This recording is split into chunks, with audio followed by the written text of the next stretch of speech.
Ricardo de Tito, buen día, ¿cómo estás? Buen día, José Luis, ¿cómo están ustedes? Bien, bien, feliz Día de la Patria. Y de ello vamos a hablar contigo. Bien, Eh, importante, bien, Bien, importante. absolutamente. Lamento el triste, patético minué que bailan nuestros dirigentes todos en esto, pero bueno, Y ¿qué va a ser?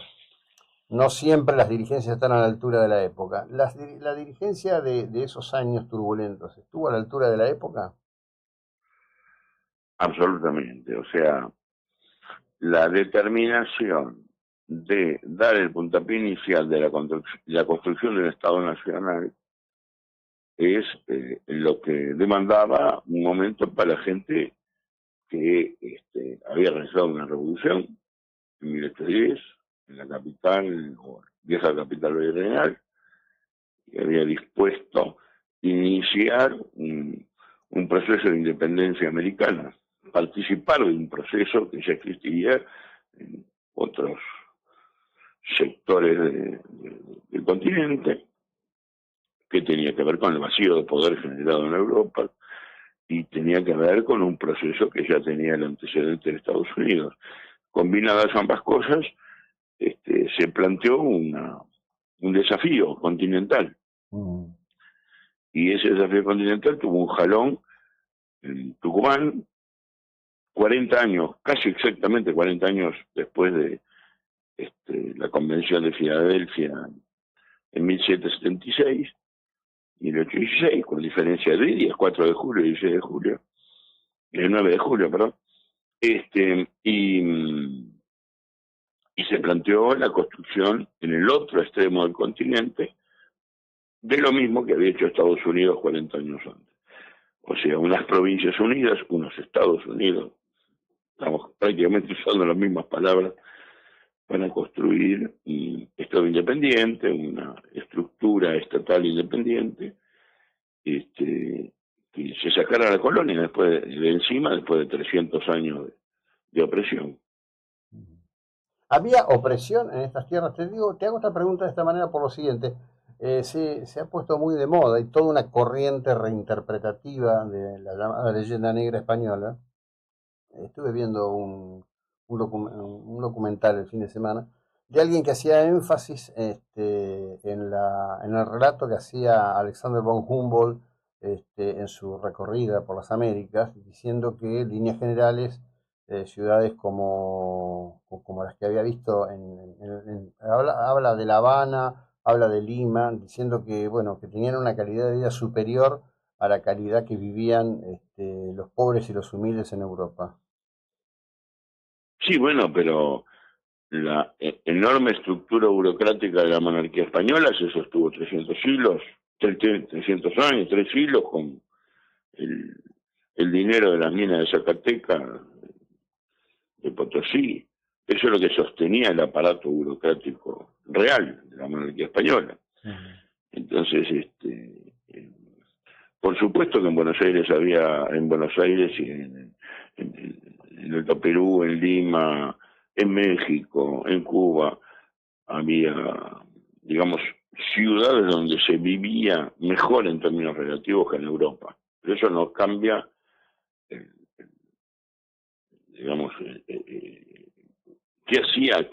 cuál era el papel en la economía mundial de toda América. Era la extracción por parte no solo de España, sino porque también se confunde. España se la pasaba pagando créditos a Mm. digamos, a los banqueros alemanes, a los banqueros italianos, a los banqueros franceses, para sus explotaciones mineras, básicamente mineras y también Ujú. agropecuarias este, en, en América. Entonces, este, digamos, lo que pasa es que hay una confusión que muchas veces se sostiene de cuál fue el carácter del sistema de explotación en la América colonial, cuando se dice que lo que ve acá era feudalismo. Eso es copiar una imagen externa de un sistema que se mantenía, digamos, en las formas, pero los Ujú. contenidos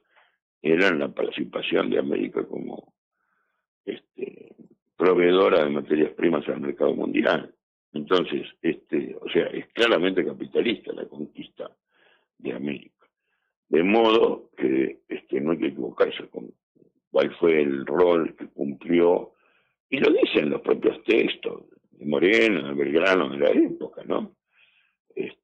Sacarse de encima 300 años de opresión, y bueno, solventada no solo con el trabajo indígena, sino también con la traída de esclavos desde África, ¿no?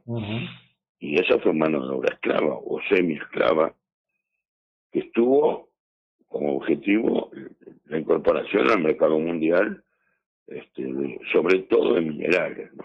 Sobre todo minerales, y también de otros productos primarios. Entonces, la acumulación, las cargas impositivas, por ejemplo, que imponía la corona, bueno, fueron generando una sucesión de levantamientos. Muchas veces se habla del antecedente de Tupac Amaru, y pocas veces se dice que Tupac Amaru era un empresario, no era ni un indio así como se lo presenta.